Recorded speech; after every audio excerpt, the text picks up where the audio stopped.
Hello everyone, ఎలా ఉన్నారు? Good morning friends అందరికీ. బ్రేక్ఫాస్ట్ చేశారా? ఏం చేశారు బ్రేక్ఫాస్ట్‌కి? నేను అయితే ఆలు కర్రీ చేస్తున్నాను, అలాగే చపాతీ చేస్తున్నాను. ఈరోజు కృష్ణవేణి నాగిని అమ్మ గురించి మాట్లాడుకుందాము. అలాగే వాళ్ళ అమ్మాయి గురించి కూడా మాట్లాడుకుందాము. వాళ్ళు ఇంత తక్కువ టైంలో ఎంత బాగా సక్సెస్ అయ్యారో అందరికీ తెలుసు కదా! కేవలం వాళ్ళు ఫుడ్డు విషయంలోనే చాలా సక్సెస్ అయ్యారు. వాళ్ళు రోజు నాన్ వెజ్ తింటారు. నాన్ వెజ్ లేకుండా ఉండరు. మంగళవారమో, శనివారమో తెలియదు కానీ, ఆ రోజు మాత్రం వాళ్ళైతే నాన్ వెజ్ అయితే ముట్టుకోరు. చాలా చక్కగా పూజలు చేసుకుంటారు. డ్రెస్సింగ్ స్టైల్ అయితే సూపర్‌గా ఉంటుంది. నాగినేని అమ్మగారిదైతే డ్రెస్సింగ్ స్టైల్ అయితే సూపర్‌గా ఉంటుంది. ఆ డ్రెస్సింగ్ చూసే చాలామందైతే మంచి కామెంట్‌లయితే పెడతారు. అమ్మా! మీరు ఈ వయసులో కూడా ఇంత పద్ధతిగా, ఇంత మంచిగా ఉంటున్నారు. ఎక్కువగా ఫుడ్ తీసుకుంటున్నారు. మీకు అరుగుతదా? ఎలా ఉంటది? అని అంటున్నారు. ఇప్పుడు కాదు, తను చిన్నప్పటి నుంచి నాన్ వెజ్‌లో పుట్టి పెరిగిందంట. అందువల్ల తనకి నాన్ వెజ్ అంటే చాలా ఇష్టమని మనకి వీడియోలలో అయితే ఎప్పుడూ చెప్తూనే ఉంటుంది కదా! తన కుకింగ్ స్టైల్ చూస్తే చాలా సింపుల్‌గా చేసేస్తది. ఆర్భాటం కొద్దిగా చేయడము, ఇలా చెప్పాలి, అలా చెప్పాలని సాగదీసుకుంటూ అయితే ఏ వీడియో చెయ్యరు. చాలా సింపుల్‌గా చేస్తారు. వాళ్ళు తినే విధానం చూసి, నాగినేని అమ్మగారు కంచంలో వడ్డించుకునే విధానం చూసి, చాలామంది చాలా రకంగా బ్యాడ్ కామెంట్స్ చేసినా కానీ, అవేమీ పట్టించుకోకుండా ఒక్కొక్క మెట్టు ఎక్కుకుంటూ పైకైతే వెళ్ళిపోయారు కదా! నేను తినే విధానం ఇలాగే ఉంటుంది. కెమెరా ముందు కూడా ఇలాగే తింటాను. కెమెరా ఆఫ్ అయిపోయిన తర్వాత కూడా ఇలాగే తింటానని మీకిష్టం ఉంటే చూడండి. మీకిష్టం లేకపోతే చూడమాకండి. నేను కెమెరా వెనక ఒకలా ఉంటాను. కెమెరా ముందు ఒకలా అయితే ఉండను. నేను యాజ్ ఇట్ ఈజ్ ఎలాగ ఇంట్లో ఉంటానో అలాగే ఉంటాను అని మనకైతే చెప్పింది కదా! వాళ్ళకైతే చెప్పు తీసుకొని కొట్టినట్టు కరెక్ట్‌గా సమాధానం అయితే చెప్పింది. ఆ అమ్మాయి అయితే ఎవరిని నొప్పియకుండా. వాళ్ళ కుటుంబం విషయానికొస్తే అందరూ చాలా బాగా సపోర్ట్ చేస్తున్నారు కదా! కృష్ణవేణి అమ్మగారికి, అలాగే అంజిత గారికి గూడా చాలా సపోర్ట్ అయితే చేస్తున్నారు. ప్రతి ఇంట్లో అలా సపోర్ట్ చేసుకుంటూ వస్తే ఎంత బావుంటుందో కదా ఫ్రెండ్స్! యూట్యూబ్‌లో అయినా సరే, బయట అయినా సరే తనకు చాలా రెస్పాండ్ అనేది ఉన్నది. తను ఒక పొలిటికల్‌లో తిరుగుతున్నా కానీ, ఇంత సింపుల్‌గా అసలు ఇలా ఉన్నారంటే మనకు నమ్మబుద్ధి కావట్లేదు కదా!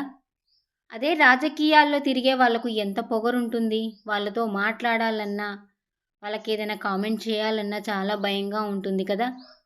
కానీ అమ్మగారు చాలా సింపుల్‌గా ఉంటారు.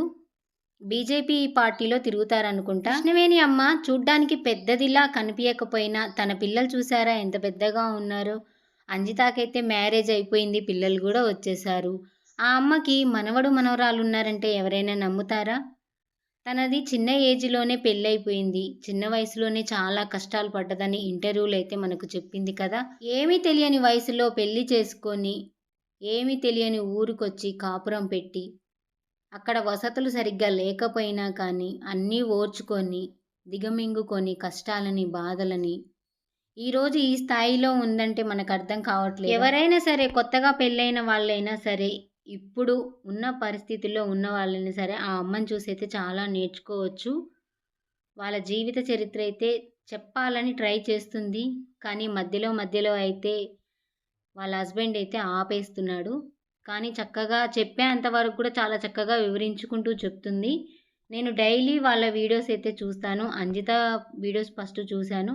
ఆ తర్వాత ఆ అమ్మ వీడియోస్ అయితే చూశాను. వాళ్ళు తినే విధానం ఇష్టం. అలాగే కుకింగ్ స్టైల్ అంటే ఇంకా చాలా ఇష్టమండి నాకు. ఒకరోజు సరదాగా వాళ్ళ ల్యాండ్‌కి వెళ్ళి వంట చేసినందుకు ఆ వీడియోస్ చాలా బాగున్నాయని, అవే కంటిన్యూ చేయండమ్మా అని చెప్పినందుకు ఎంతలా మన కోసం కష్టపడుతున్నారో కదా! కేవలం మన కోసం మాత్రమే ఆ ల్యాండ్‌లో ఉండి వంటలైతే చేసి చూపిస్తున్నారు కదా! కట్టెల పొయ్యి మీద వంటలు. చాలా సింపుల్‌గా చేస్తున్నారు. వంట బాగుంటే బాగుంటుంది. ఇది ట్రై చేయండి అని చెప్తున్నారు.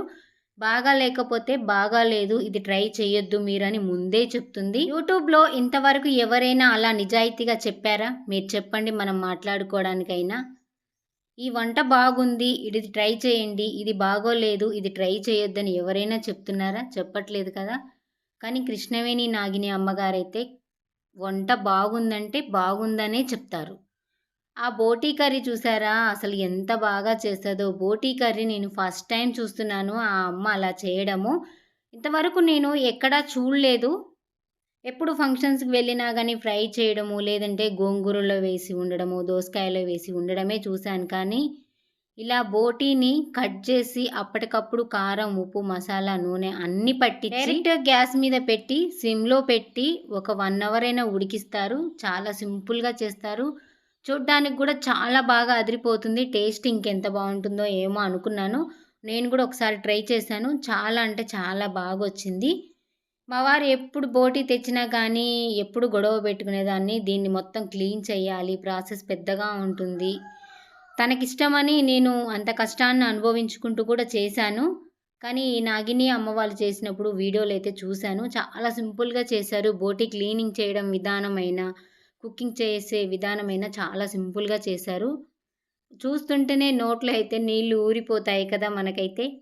వాళ్ళు తినే స్టైల్ ఇంకా చాలా బావుంటుంది కదా! కంచంలో అంతంత పెట్టుకొని తింటుంటే అందరూ అంటారు, "కూర మొత్తం నువ్వు ఒక్కదానివే వేసుకుంటున్నావు. ఇంట్లో వాళ్ళు ఏం తింటారు అమ్మా" అనుకుంటూనే బ్యాడ్ కామెంట్స్ అయితే పెడుతున్నారు. ఆ బ్యాడ్ కామెంట్స్ చాలామంది పెట్టారు. కానీ సింపుల్‌గా సమాధానం అయితే ఇచ్చేస్తుంది ఆ అమ్మ. ఇంట్లో వాళ్ళకైతే లేకుండా అయితే తనైతే తినదు కదా! ఏ తల్లి పిల్లలకు పెట్టకుండా, పిల్లలకు లేకుండా, హస్బెండ్‌కి లేకుండా అయితే తినదు కదా! గిన్నెలో అయితే ఇంకా చాలా కూర అయితే కనిపిస్తూ ఉంది గదా! అయినా మీరు బ్యాడ్ కామెంట్స్ పెట్టినా కానీ ఆ అమ్మ అయితే చాలా సింపుల్‌గా తీసుకుంటుంది. చాలా ఈజీగా వదిలేస్తది. ఆ బ్యాడ్ కామెంట్స్‌ని అంత సీరియస్‌గా తీసుకోదు. వాళ్ళు తినే తిండి విషయంలో ఎంతమంది ఎన్ని రకాలుగా అన్నా, ఎన్ని తప్పుడు మాటలు చెప్పినా కానీ నేనైతే కంటిన్యూగా వాళ్ళ వీడియోస్ చూస్తాను. వాళ్ళు చేసే వంటలైతే చాలా ఇష్టం. చాలా సింపుల్‌గా ఉంటాయి. నేనైతే ట్రై చేశానండి. ఈరోజైతే కృష్ణవేణి, నాగిని అమ్మ గురించైతే బ్యాడ్‌గా మాట్లాడలేదు. సింపుల్‌గా నాకు నచ్చిన మెథడ్‌లో అయితే నేను మాట్లాడాను. అందరికీ నచ్చుతుందని నేను అనుకుంటున్నాను. ఉంటాను మరి.